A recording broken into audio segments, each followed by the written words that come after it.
अस्सलामुअलैकुम नाज़रीन, SG podcast के साथ मैं हूं आपकी मेज़बान फ़िज़ा हुसैन। नाज़रीन, मेरे मेहमान बहुत ही ख़ास हैं। राव आसिफ जब्बार साहब आज हमारे साथ मौजूद हैं, जो कि पाकिस्तान फेडरेशन बेसबॉल से इनका ताल्लुक़ है।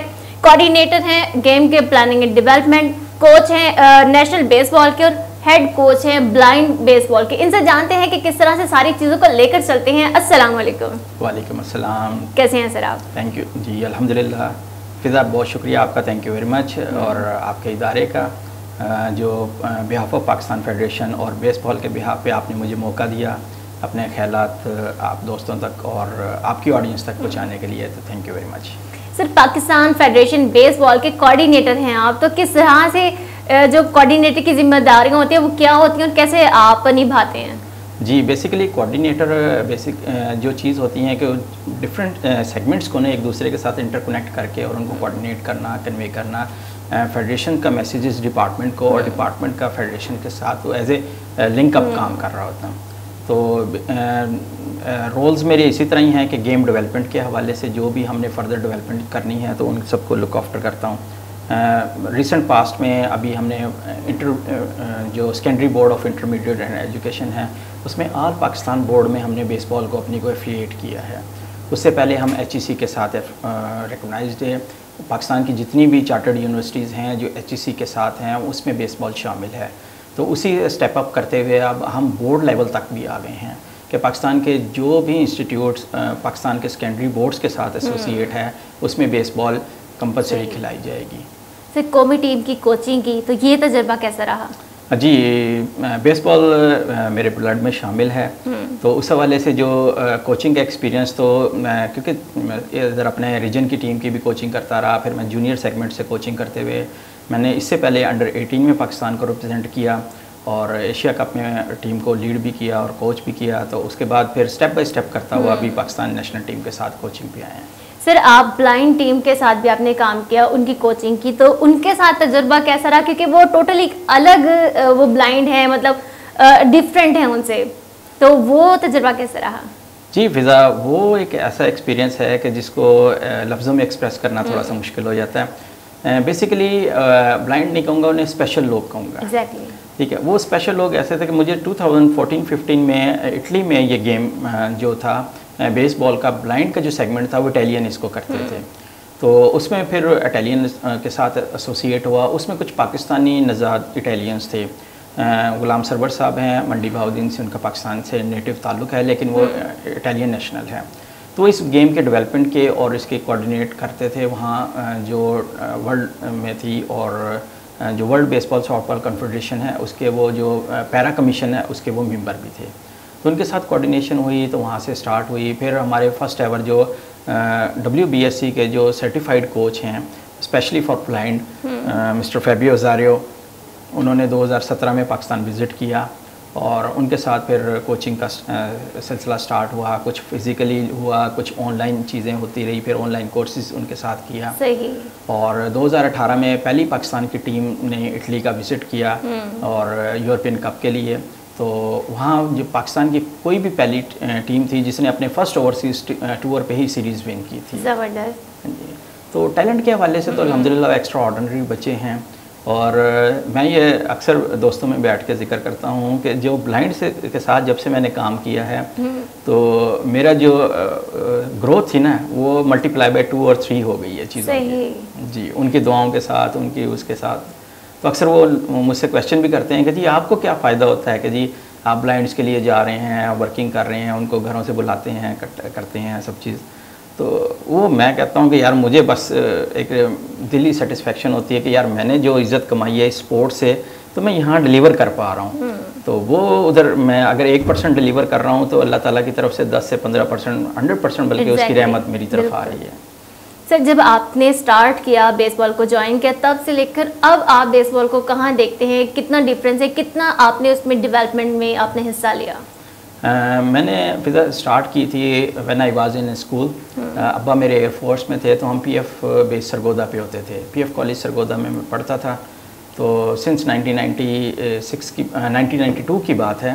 तो हमारे मिड टर्म चल रहे थे तो हमारे जो पहले कोच थे, स्पोर्ट्स हेड थे और मेरे हाउस इंचार्ज थे सर परवेज़ अख्तर साहब, तो वो आए और उन्होंने आके कहा कि आसिफ जब्बार क्रिकेट तो तुम खेलते हो, बेसबॉल खेलोगे?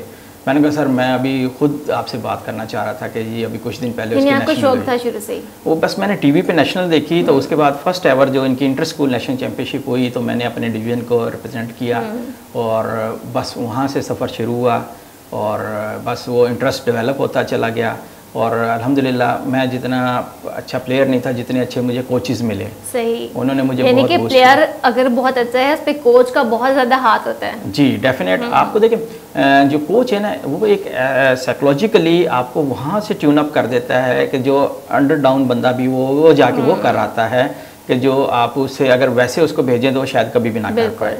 तो मेरे कोचेज़ ने हमेशा मुझे बैक किया। आज मैं अगर यहाँ बैठा हूँ ना तो इसके पीछे जितनी भी सक्सेस स्टोरी है मेरी है, जो कुछ भी है उनका बहुत ज़्यादा हाथ है। बिल्कुल, सिर्फ मैं अपने कोचेज़ की वजह से हूँ।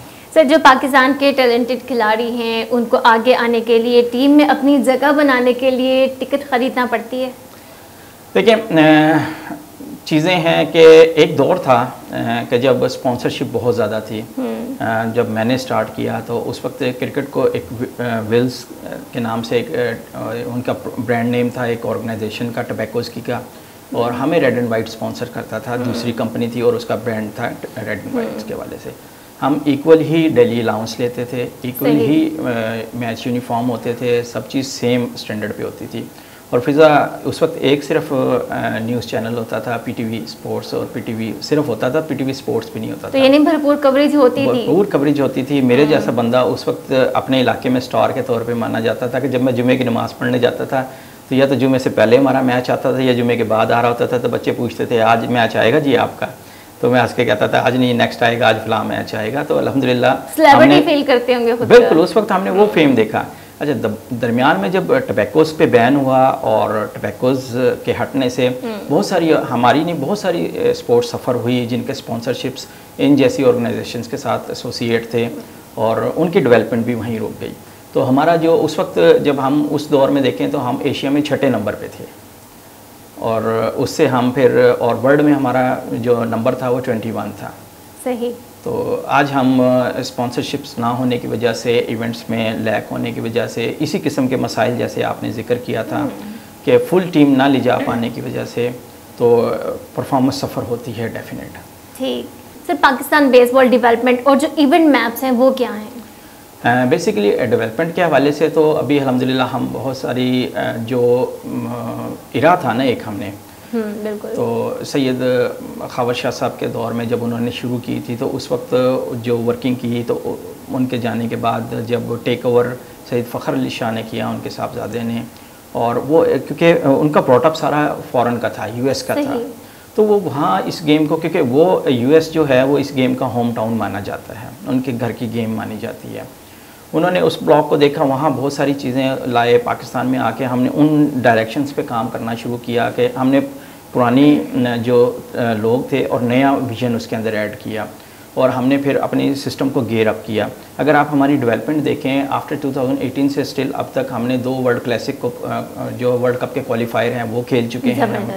हम एशिया कप में हमने वेस्ट एशिया कप जितने हैं वो 16वां वेस्ट एशिया कप था, 16 में से 13 वर्ल्ड कप में हम Asia cup West Asia cup में हम गोल्ड हैं और जिनमें गोल्ड नहीं हम उनमें सिल्वर हैं, यानी हम कहीं ना कहीं हैं ज़रूर अल्हम्दुलिल्लाह। और दूसरी बात ये है कि मेरा ख्याल है कि ये वाहिद स्पोर्ट्स है कि जिसमें हम आज तक इंडिया से कभी नहीं हारे। ज़बरदस्त। क्योंकि हम क्रिकेट की बात करें तो क्रिकेट में तो अल्लाह अल्लाह कर जीतते हैं, बहुत ही सालों सदियों के बाद मिलके चले। अच्छा है कि कोई एक गेम ऐसी है जिसमें हम कह सकते हैं कि इसमें हम कभी नहीं हारे, अल्हम्दुलिल्लाह जी। और ये मैं नहीं कह रहा, हमारे रैकेट्स आपको जो है ऑनलाइन डाटा वहाँ से आप उस चीज़ को वेरीफाई करें कि बेसबॉल ऐसी गेम है, ऐसी हमारी ये गेम नहीं थी, हमारे खित्ते की गेम नहीं थी, लेकिन हमारे बच्चों का जो टैलेंट, फिर हमारी फेडरेशंस ने उनके साथ जो वर्किंग की, उनकी ग्रूमिंग की, हमने फ़ॉरेन कोचेज़ भी बुलाए। अब देखें कि मैं आज कोच बैठा हूँ इस वक्त टीम के साथ, हमने बहुत सारे फ़ॉरेन कोचेज़ के साथ काम किया। सही। ठीक है कि हमने पहले अपने आप को लर्न अप किया। मैं वर्ल्ड बेसबॉल सॉफ्टवेयर कॉन्फेडरेशन की जो एकेडमी है ऑनलाइन, उसका मैं मेंबर हूँ। वहाँ पे जो गेम डेवलपमेंट होती है, जो रूल्स आ रहे होते हैं, जो कुछ भी उधर डेवलपमेंट चल रही होती है, उसको फॉलो करता हूँ। बिल्कुल ठीक है। उसके साथ साथ फिर बेसबॉल की कोचिंग के साथ जो कोचिंग के टूल्स हैं जैसे स्ट्रेंथ एंड कंडीशनिंग है, उसमें लेवल 3 तक के मैंने कोचिंग कोर्स किए हुए हैं। कि सारी चीज़ें कि देखें अगर मैं कोच बनूँ तो मुझे सारी चीज़ें पता होनी चाहिए कि क्या क्या चीज़ होती है, एक प्लेयर को क्या चीज़ चाहिए।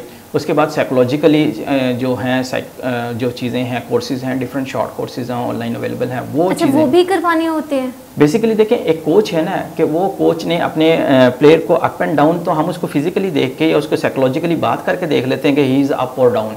अच्छा, और अगर कोई डाउन हो तो? बिल्कुल, आपको डाउन है तो उसको मोटिवेट करना पड़ेगा, आपको उसको साइकोलॉजिकली अप करना पड़ेगा, आपने उसको बूस्ट करना पड़ेगा। कोच का सिर्फ ये काम नहीं है कि यार ये तुमने ये इस डायरेक्शन से ये चीज़ करनी है या इतनी पेस से काम करनी है, आपने उस पेस डलवाने के लिए उसको मोटिवेट भी करना है, उसको यहाँ से भी स्ट्रॉन्ग करना है। अगर आप उसको मेंटली स्ट्रेंथ देंगे तो वो चीज़ परफॉर्म कर सकेगा, फिर ही वो फिजिकली अच्छा प्ले करेगा। बिल्कुल, उसको अंदर से आप जब तक उसको डेवलप नहीं करेंगे, इनर ही स्ट्रॉन्ग नहीं होगा, ठीक है, तो उस वक्त तक वो रिजल्ट नहीं दे पाएगा आपको। आप उसके साथ मैच से पहले आप उसके बैठ के काउंसलिंग करते हैं। इवन ये होता है, मेरी जो आदत है कि मैं देख रहा होता हूँ कि सुबह इस प्लेयर ने खेलना है तो मैं शाम को उसके साथ सेशन करता हूँ, बैठता हूँ। सही, ज़बरदस्त। ठीक है, तो उसको मोटिवेट करता हूँ, और ये हमने अपने सीनियर से सीखा है, मेरे सीनियर्स ये चीज़ करते थे, तो मैं एक चीज़ जो लेके आ रहा हूँ लेगेसी, उसी को कैरी फॉरवर्ड कर रहा हूँ, तो जो सीखा है उसको इम्प्लीमेंट करने की कोशिश कर रहा हूँ बस।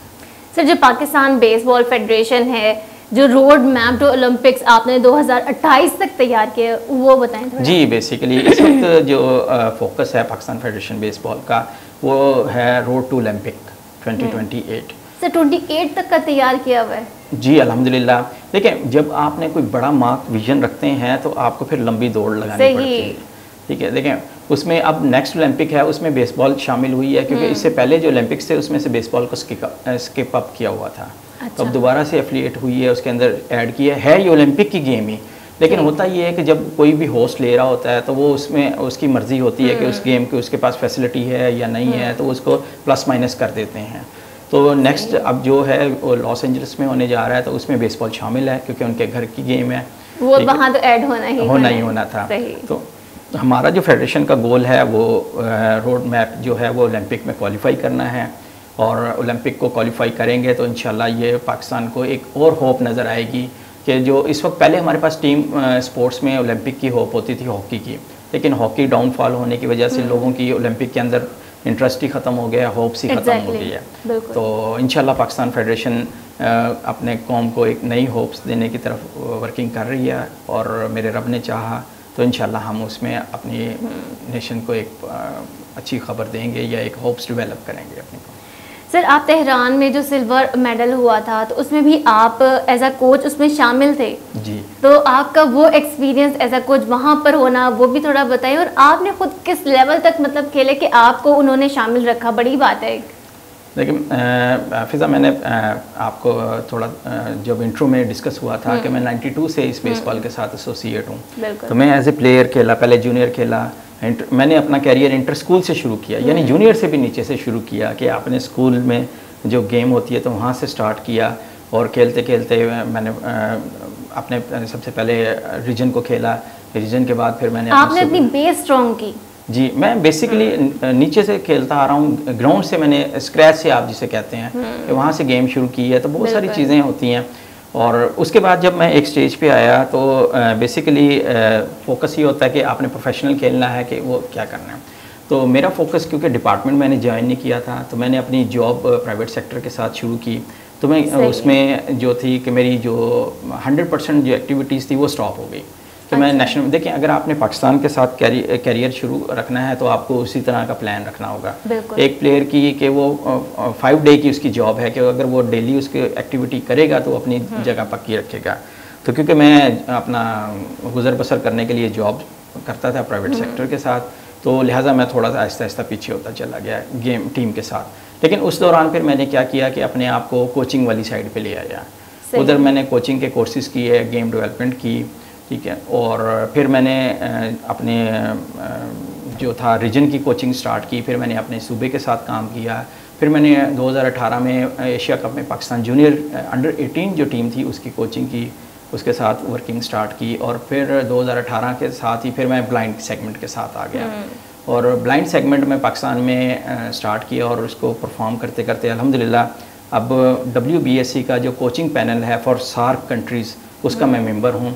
और आपको मैं एक न्यूज़ दे दूँ कि हमने छोटी ईद के बाद इंडिया में जो ऑनलाइन कोचिंग कोर्स किया था, तो वो उसमें अपने जो इंटरनेशनल जो मेरे मेंटोर भी हैं फेबियो हज़ारे और पैरा कमीशन की जो मिस ईवा चेयरपर्सन है और तीसरा मैं था, तो हम 3 लोगों ने पूरे इंडिया के अंदर कोचिंग की और इंडिया के 40 से ज़ायद कोचेज़ उस पॉडकास्ट में, उसमें जो हमारा था वेबिनार था उसके अंदर मौजूद थे। ज़बरदस्त। अच्छा सर, आपने इतनी ज़बरदस्त बातें बताई हैं, हमारे नाज़रीन जो घर बैठे ये पॉडकास्ट देखेंगे उनको भी होगा कि हमने भी बेसबॉल ज्वाइन करनी है, तो आप किस तरह से जो नया टैलेंट है उसको लेते हैं, क्या चीज़ें इसमें रिक्वायर्ड होती हैं? जी, बहुत अच्छा सवाल है, थैंक यू। आपने ये मुझे मौका दिया जो मैं दिल से भी बात करना चाह रहा था। फिर देखें, जो पेरेंट्स हैं ना आज के दौर में, उनकी ख्वाहिश है कि जी बच्चा हमारा क्रिकेट खेले, ठीक है। अच्छा, वो क्रिकेट पे उसकी एजुकेशन भी सारी चीज़ें सेक्रीफाइस करने को तैयार हैं कि क्रिकेट में ग्लैमर है, पैसा है, सब चीज़ें हैं।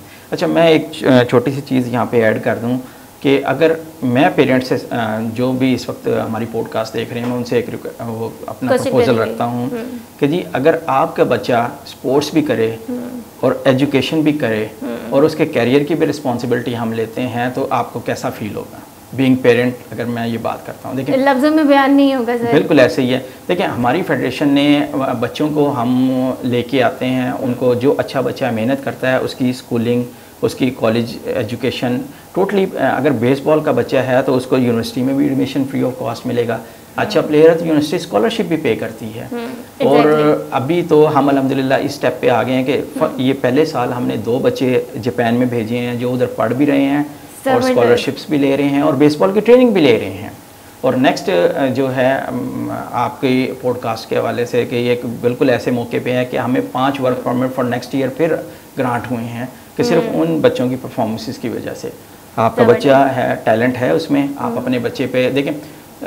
क्रिकेट में आप लेके जाते हैं, उधर बड़ी एकेडमीज में जाते हैं, उधर इन्वेस्ट भी करते हैं, उधर बड़ी बड़ी फीसेस होती हैं सर, जब बड़ी बड़ी एकेडमी में बड़ी बड़ी फीसेस होती हैं। बिल्कुल, और उधर कंपटीशन भी बहुत बड़ा है। एग्जैक्टली। इधर आपके पास कंपटीशन भी नहीं है, फिर आपकी फीसेस भी आपको बड़ी बड़ी नहीं पे करनी। फिर आपके करियर हमें बहुत जगह नजर नहीं आता, बहुत मुश्किल होता है, वहाँ भी पैसा देना पड़ता है, लेकिन बिल्कुल यहाँ जमानत आप दे रहे हैं। मैं इधर उन बच्चों की एजुकेशन की भी गारंटी लेता हूँ कि अगर वो फेडरेशन को अप्रोच नहीं कर सकते, मैं पॉडकास्ट में अपना नंबर शेयर करूँ, वो पेरेंट्स मेरे साथ रब्ता करें, फेडरेशन से रब्ता करें, हम उन बच्चों की कॉलेज की एजुकेशन, यूनिवर्सिटी की एजुकेशन और एक्स्ट्रा ऑर्डिनरी मेहनत करता है तो हम गारंटी करते हैं कि हम उनको इंटरनेशनल यूनिवर्सिटीज़ तक लेके जाएंगे और उसका एक कैरियर बनाएंगे। बेसबॉल में पॉडकास्ट के बाद ना सारा मुल्तान आपके पास आया हुआ होगा, क्योंकि वो तमाम चीज़ें जो एक इंसान चाहता है, जो पेरेंट्स चाहते हैं, वो आज आपने उनको एज अ तोहफा में दे दिया है। तालीम भी है, उनके पास कैरियर, हमारा जो नौजवान है कैरियर उसको बनाना बहुत मुश्किल लगता है, तो वो उसकी ज़मानत बहुत बड़ी बात है।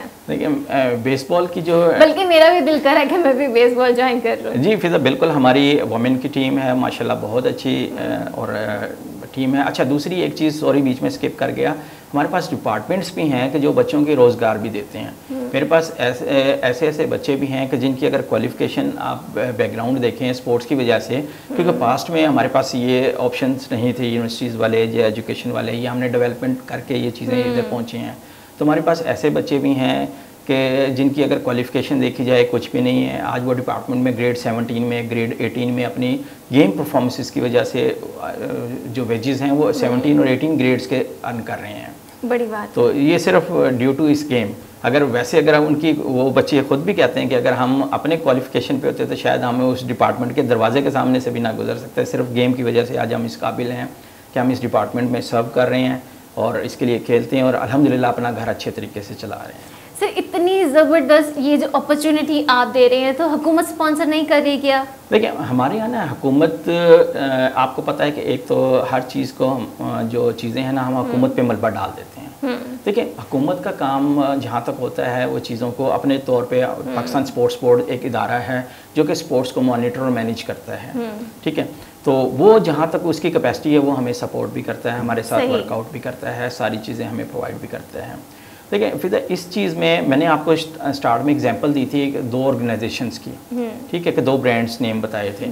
तो अगर इसी तरह ही यानी आप चाहते हैं कि प्राइवेट सेक्टर अपनी तवज्जो यहाँ करे। जी बिल्कुल, देखें अगर हम अभी क्रिकेट में भी अगर आप देखें इस वक्त जो इससे पीछे वाली क्रीम थी, बहुत आपके पास इतनी बड़ी क्रीम होती थी कि आपको टीम बनाना मुश्किल होता था, ठीक है। अभी आप नए टैलेंट को चांस दे रहे होते हैं तो वो परफॉर्म नहीं कर रहा होता, या उसकी इतनी हाइप क्रिएट नहीं हुई होती, या उसकी परफॉर्मेंसेस या पास स्पॉन्सर्स आए जी, ठीक है।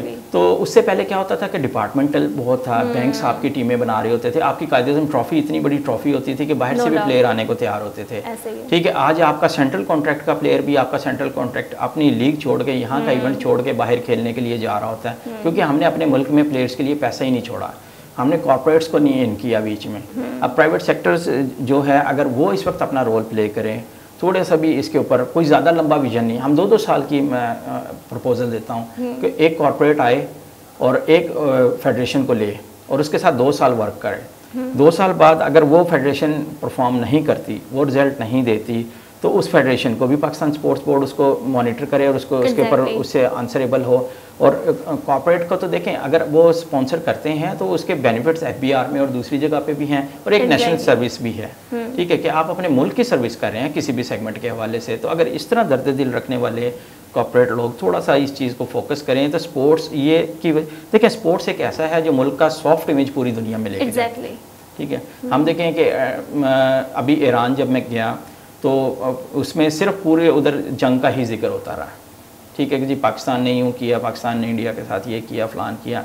लेकिन देखें कि हम इन हालात के बावजूद भी हमने इतनी करेज थी कि हम अपनी स्पोर्ट्स को, अपनी टीम को लेके गए, ठीक है। पेरेंट्स बेचारे सारे परेशान थे कि यार हालात ऐसे हैं, एयरपोर्ट्स बंद हैं, आप कैसे जाओगे, ठीक है। लेकिन बात ये थी कि हमने अपने मुल्क को रिप्रेजेंट करना था, अगर हम दिल भी रखना था उनका और दर्द दिल भी उनका बनना था। बिल्कुल ऐसे ही है। लेकिन फिर जब रोड मैप की बात थी ना, तो अगर हम ओलंपिक तक जाने के लिए तो हमें हर उस इवेंट को पार्टिसिपेट करना पड़ेगा कि जिसके इवेंट्स में पार्टिसिपेट करते हैं हमें पॉइंट्स मिलते हैं, वहाँ से हम एक्सपीरियंस गेन करते हैं, सारी चीज़ें वो पॉइंट्स एंड दी एंड हमें ओलंपिक में क्वालिफायर में काम आते हैं।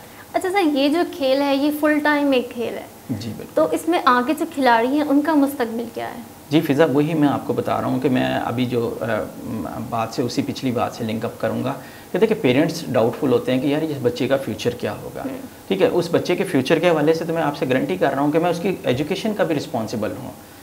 उसकी एजुकेशन देखें एक सर कितने अरसे तक, जैसे हम देखते हैं कि अब हम क्रिकेट में देखें तो उसमें एक एज होती है, उसके बाद वो कहते हैं जी रिटायर हो जाते हैं, तो इसमें कितना लंबा हम इसको आगे लेके चल सकते हैं? देखें जो प्लेयर की अपनी जो है ना लाइफ होती है कि हर बंदे का एक स्टेमिना, एक फिज़िक होती है, तो हम 35-36 साल तक तो अच्छी तरह से खेल सकते हैं। और उस दौरान देखें जो प्लेयर की जो लाइफ है ना, एज है वो 20 से लेकर 25 तक एक ऐसी लाइफ है जिसमें वो 100% परफॉर्म करता है। लेकिन अगर मुझे 15 से 17 साल के दरमियान का आज कोई बच्चा मिलता है और वो 60 to 70-80 तक थ्रो फेंक लेता है, अच्छा, तो वो प्लेयर, ठीक है, मैं उसको ग्रूम करता हूँ, उसकी फ्यूचर मार्केट की गारंटी लेता हूँ, उसकी एजुकेशन की गारंटी लेता हूँ, ठीक है, हम उसको पढ़ाएंगे। 80 इयर्स में भी एजुकेशन की ज़रूरत है? नहीं, 18 की स्पीड के साथ। अच्छा, 18 की, जी। देखें 16-17 हमारे यहाँ जो कल्चर है, 15-16 साल वाला बच्चा तो मैट्रिक में आता है, एग्जैक्टली, ठीक है, वो मैट्रिक में आ रहा है, मैं तो उसकी बोर्ड से रिस्पॉन्सिबिलिटी ले रहा हूँ, ठीक है, कि हम आपकी बोर्ड की एजुकेशन की भी गारंटी लेते हैं, उसके बाद कॉलेज की भी हम आपकी गारंटी लेते हैं, कॉलेज से आगे यूनिवर्सिटीज़ की भी हम आपको वो सिक्योर करेंगे। आपका अच्छी पाकिस्तान की बड़ी बड़ी यूनिवर्सिटीज़ हैं वो सारी हमारे साथ एसोसिएट हैं, ठीक है, गेम बेस पे बच्चों को पढ़ा रही हुई, इवन अच्छा प्लेयर है तो स्कॉलरशिप भी दे रही हैं, फीस तो वेव ऑफ है, ठीक है। मेरे बच्चों ने BS किया हुआ है, एमफिल हमारे जो बच्चे हैं गेम के, हमारे बेसबॉल के, वो एमफिल तक हैं यूनिवर्सिटीज़ के साथ। तो अच्छा सर, लास्ट में एक क्वेश्चन है, बड़ा शरारती है, दिमाग में घूम रहा है और मैं चाह रही हूँ कि पूछ लूँ आपसे। जैसे आपने कहा ब्लाइंड क्रिकेट टीम है जी, तो क्या जो अक्ल के अंधे हैं वो भी ये ज्वाइन कर सकते हैं? अक्ल के अंधे तो बहुत सारी जगह पे मिल जाएंगे, और वो ज्वाइन ना भी करें तो ज़बरदस्ती भी ज्वाइन की होती है। सर अगर ये ज्वाइन करने वाले हुए तो हमारी हुकूमत तो सभी इसमें आ जाएगी, आवाम तो फिर भी रह जाएगी।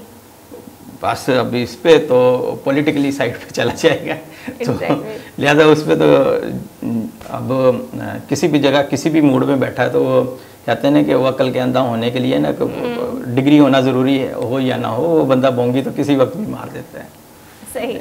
सर बहुत बहुत शुक्रिया, आपने टाइम दिया और इतनी ज़बरदस्त इंफॉर्मेशन दी कि अपॉर्चुनिटी की भी इन्होंने गारंटी ली, और जो कैरियर है जिसकी वजह से हमारे नौजवान बहुत परेशान है, तो जी आपने परेशान नहीं होना, आपको स्कॉलरशिप भी मिलेगी और आपका जो फ्यूचर है, जो इनसिक्योर आपको लगता है, वो भी यहाँ पर सिक्योर होगा। उम्मीद करती हूँ ये जो पॉडकास्ट है आपको बहुत पसंद आएगा। अपनी मेज़बान फिज़ा हुसैन को इजाज़त दें। अल्लाह हाफ़िज़।